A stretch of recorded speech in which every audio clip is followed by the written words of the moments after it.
That was interesting. I'm not really sure what the hell a story about a glowing-eyed puddle person has to do with anything, though. I don't know what any of this has to do with anything, really. Did reading that letter help? What time is it now?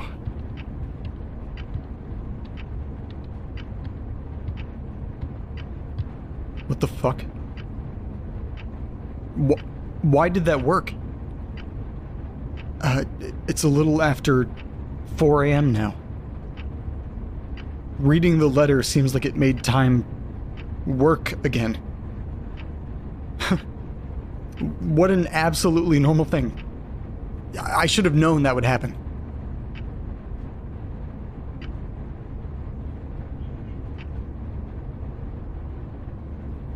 Fuck.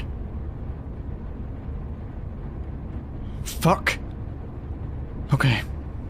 Let's see.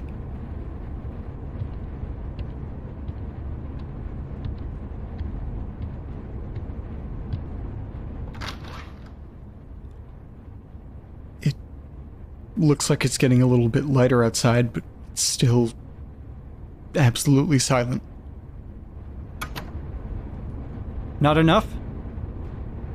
Still hungry, I guess? Jesus. It's like I'm living in the fucking monster house or something. Let's try another one.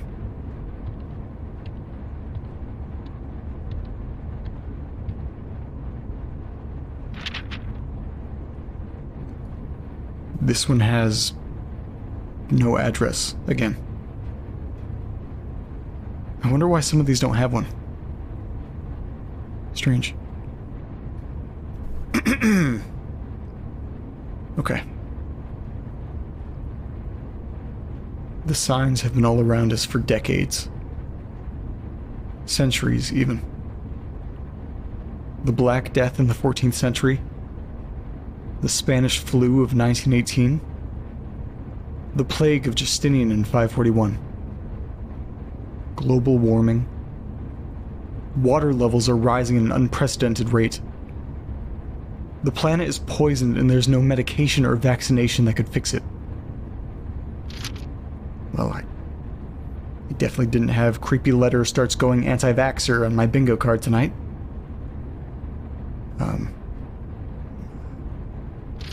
They will change that. They have been laying in wait for millennia for the right time to once again sow their roots into this earth and spread like the refining fire. Those true believers that live to serve them will re-emerge from that fire purified and reborn in their image.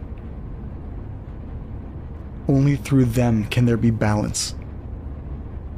Only through them can there be peace. There will be no need for war, no need for more violence. The awakening has begun and it cannot be stopped. When time begins to stand still, we will be ready and waiting. We are at the dawn of a new age.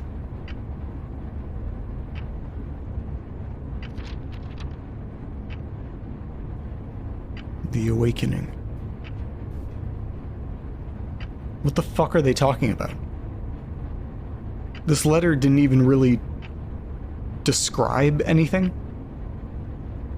Most of the letters are detailing specific events that happened, and this one just sounded like a culty lunatic going on some kind of tangent. Like some weird Jonestown/Scientology hybrid thing. Wait a second. Why does this letter sound so familiar?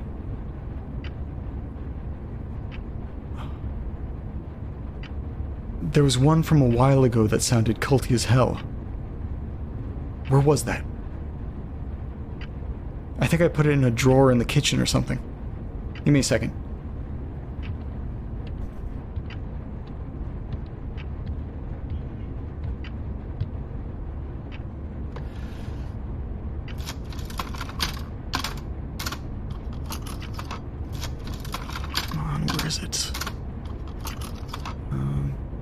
Here it is. In this old letter, there was a guy that mentioned that he was starting to lose time. He said he did everything that they wanted, and then he suddenly began just losing hours of his day. Wow. I'm actually pretty shocked that I even remembered any details about this letter. Is my memory getting better? Is that even something that's possible? Back to the letters, though. Both of these letters mention a they. Who the hell are they referring to, though? The second letter seems like it's coming from the perspective of someone with some reverence for whoever or whatever they are. There's a certain level of respect there. I haven't been to church since I was a little kid, but it kind of sounded a little bit like a sermon. And that older letter, the writer sounded like they were scared. And it seemed like they were referring to a different they altogether. Wait. That new letter refers to a them coming back, but also refers to we. We will be ready. Maybe the they in the old letter is referring to the we of the new letter. Or maybe I'm just grasping at straws and attempting to see patterns where there definitely aren't any. Honestly, this can go either way.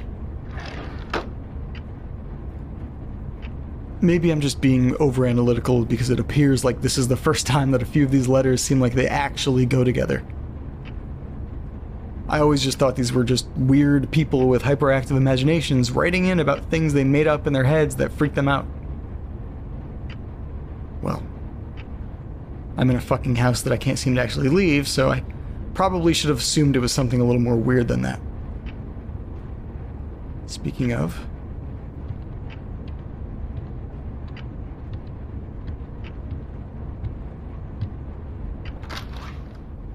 well, the sun is almost up now, and my phone is telling me that it's a little after 5:30 in the morning.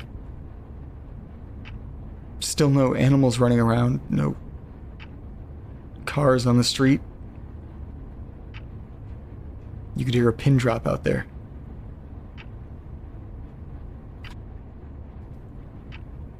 It feels like it's almost enough. Another letter or two and whatever the hell is happening may stop happening. For a little while, anyway.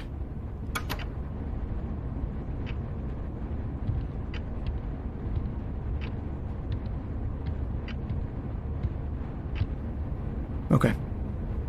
On to the next one. Maybe it'll be related to another letter, too. This one actually has an address. 402 Stevens Ave. I'd Google it, but my phone can't do much other than tell me what time it is right now. Okay, here we go. Last year, our lives basically fell apart.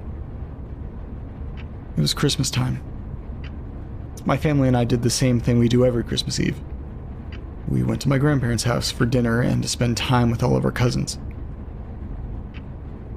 It was getting pretty late, so my dad decided it was time for us to go home. It must have been almost midnight. There wasn't even anything in the forecast that night. My dad was neurotic about that kind of thing. He wouldn't even want to drive if it were drizzling outside. The storm that night came out of nowhere. We were just a few miles from home and all of a sudden it was like we were driving through a full-on blizzard. And then it happened. We were going downhill and my dad had to make a sharp turn. We couldn't see much because of the snow, but we saw something come out of the trees and pass right in front of us. It looked like it was a large deer or moose, but it looked like it was only standing on its hind legs. My dad swerved away from the animal and the car skidded off the road and began rolling down the hill before finally crashing sideways into the tree. The next thing I remember is waking up in the hospital and being unable to move my legs. I really messed up my back in the accident. What didn't really make sense to me at the time is that everyone else was fine. My mom, dad, and older brother somehow managed to walk away from the thing without a scratch. Ever since I got home from the hospital, things have been different with my family. The thing about my family is we've always been loud. Very loud. We're Italian, so being loud is just a way of life. We'd spend weekends with our cousins being loud and just having a great time. We'd all have dinner together every night and spend half of the time screaming at each other about whatever happened to us during the day. All of that changed after I came back from the hospital.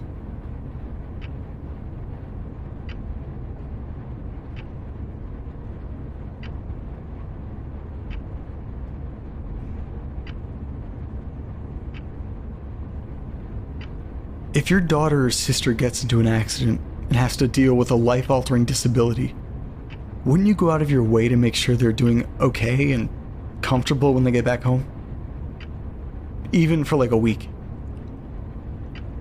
I'm not trying to sound bratty. It was just so strange how they treated me. Ever since they got back, they haven't talked. I haven't heard any of them say a single word in months. Actual months. All I had when I got back was the wheelchair from the hospital and nobody to talk to. I mean, I could talk to them, but they would just stare at me blankly. Well, until dinner. Whenever it's dinner time, they go above and beyond. They always just keep bringing me food. The second I'm done with my plate, they'll pass me theirs to eat. Come to think of it, I actually never see them eat during dinner. They just sit in their chairs, staring at me and smiling. And this has been going on every single night for months. I've gained so much weight since I got back from the hospital. They've been so weird since the accident that I'm afraid to say no to their food. I have no idea what would happen. Do you know about anything like this? I still live with my family, but it feels like my family's been gone since the accident. Please, help.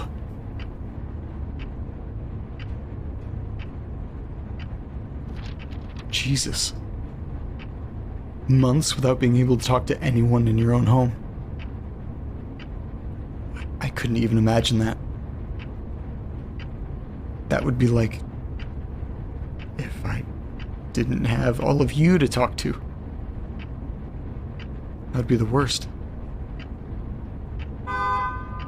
Wait. Did you all hear that? I actually heard something from outside. Are